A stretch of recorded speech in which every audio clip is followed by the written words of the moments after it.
Fox and Friends First. Yeah, good morning to you. I'm Rob Schmidt. Thanks for starting your day with us. President Trump back to work in Washington, fresh off meeting with world leaders at the G20 summit in Germany. That's right. Our commander-in-chief setting the record straight, knocking down any chance of a Russian-American cybersecurity unit. Hey, Griff Jenkins live at our nation's capital with details on where the U.S. stands now. Griff. Hey, Rob and Heather, good morning. I think I know where it stands. The president returned from the summit and that lengthy meeting with Vladimir Putin, tweeting up a storm over the weekend, saying it's time to move forward, working constructively with Russia. And in one tweet said he and Putin discussed creating, quote, an impenetrable cybersecurity unit.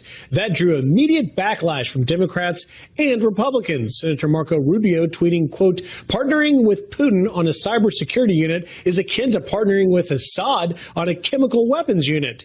But by days in yesterday, the president appeared to knock down any notion of a joint cyber effort, saying, quote, the fact that President Putin and I discussed a cybersecurity unit doesn't mean I think it can happen. It can't. But a ceasefire can and did. That last reference to one of the biggest takeaways, perhaps, to the Putin meeting, a ceasefire in Syria, and several members of the administration took to the Sunday shows to drive home the message that the president did not accept Putin's denial that Russia meddled in the 2016 election.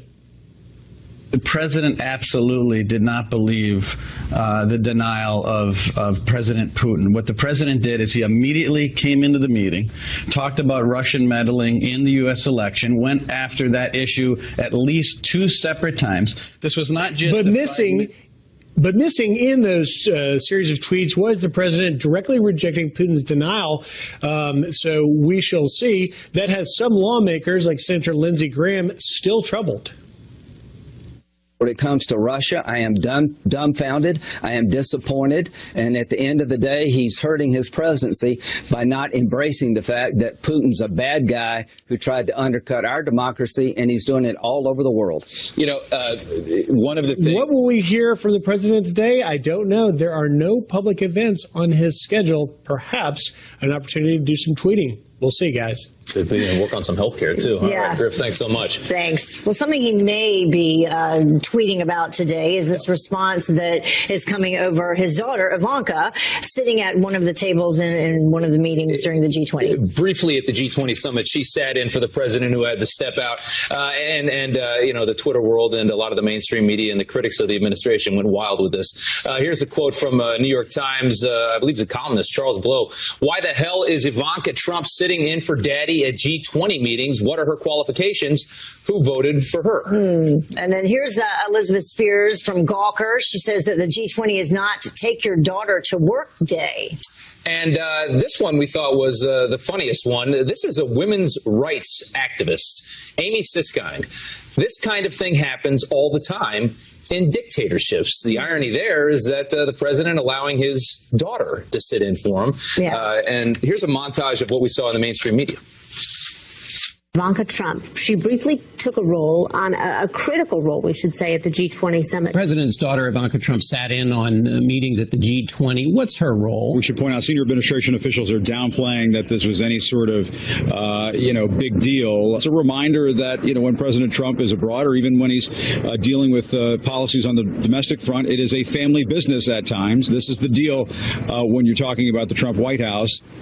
And we should, of course, mention, obviously, she's a senior advisor as well to the president. Right. And here's what Angela Merkel had to say. She actually defended her, saying that the delegations themselves decide, should the president not be present for a meeting, who will then take over and sit in the chair. Ivanka Trump was part and parcel of the American delegation, so that is something that other delegations also do. And it's very well known that she works at the White House and is also engaged in certain initiatives, including the one that she sat in on. Certainly, which we should say was a partnership with Africa, migration, and health. And not to, minimize that or marginalize it at all. But when you have North Korea, ISIS, Syria, the world in the situation it is right now, probably not the most critical of the things that the G20 is talking about. And at the same time, we should also say that this is something that the president was sitting in on, had to step out briefly. Who knows why? Bathroom break, phone call, turkey sandwich. Who knows? Right. But she sat in for maybe a brief period of time, according to the the White House in a matter of minutes. Yeah, and we were talking about the response from the women's rights advocates. It was interesting that Donald Trump Jr. had a similar response to that. And he said, well, would it be better if I sat in, meaning himself? You know, what would the response if he had done that? Right, yeah, that was another great one. So it's just, you know, people are going to criticize anywhere they can. There's crazies like this on both sides of the aisle that attack everything that the other side does. There you have it. But as you mentioned, it is back to business, or at least it should be for Congress today. After a week-long recess, Republicans making their top priority to repeal and replace Obamacare. Yeah, the Senate holding out hope for a vote next week. Kelly Wright joins us with the critical deadline that is looming. Hey, Kelly. Could that be wishful thinking? We'll see. The July 4th fireworks are over, but as Congress returns to work, well, a different set of fireworks could be set off as the Senate tries to get its health proposal passed. Over the July 4th recess, Senate Majority Leader Mitch McConnell expressed his commitment to getting the new health care measure passed, but he acknowledged it will be difficult to accomplish and even hinted that Republican senators might need some help from the Democrats. A tough task since Democrats have been against the idea of repealing and replacing Obamacare. But President Trump, back from his trip to Germany for the G20 summit, is urging the GOP to get the job done, tweeting this: "For years, even as a civilian, I listened as Republicans pushed the repeal and replace of Obamacare. Now they finally have their chance." And White House Chief of Staff Reince Priebus tells Fox News he is confident about the bill becoming the new health care law before the August recess. If anyone can get it done, Mitch McConnell, President Trump, working together with the Senate. Yes or no? Will they pass? Yes. Yes. They will get a repeal and replace bill done. But some Republican senators are not so optimistic. My view is it's probably going to be dead, but I've been wrong. I thought I'd be president of the United States. That's a little chuckle there from Senator John McCain. However, Congress also has to deal with this: tax reform, spending bills, and a budget before the September 30th deadline. A lot to do before the August recess. Robin, Heather. It certainly is. All right, Kelly, and thanks. whether or not they take that August recess I would hope not at this point. remains to be seen. We shall see. Thanks. Well, a major victory for Iraqi forces to tell you about it. Troops pouring into the streets of Mosul, celebrating the city's liberation from ISIS. The Iraqi prime minister visiting Iraq's second largest city to extend his congratulations. Iraqi troops now control almost all of Mosul. This is after 9 months of heavy fighting, but there are still small pockets of ISIS resistance, we're told. President Trump, meantime, touting the new Syrian ceasefire agreement now in effect. The president tweeting, "Syrian ceasefire seems to be holding. Many lives can be saved. Came out of meeting good." The agreement brokered during the G20 summit by Russia, the U.S., and Jordan aims to bring relief to war-torn parts of Syria.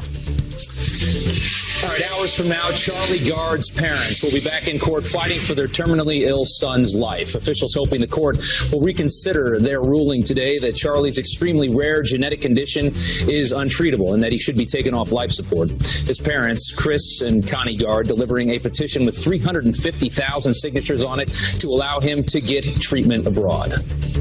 Let's get Charlie the treatment he needs. If he's still fighting, we're still fighting. I love that one. All right, 2 New York hospitals have agreed to admit little Charlie. President Trump also vowing support. Well, a popular tourist spot in London turning into a fireball overnight. Take a look at this raging fire. It happened near Camden Stables. 70 firefighters trying to put this out.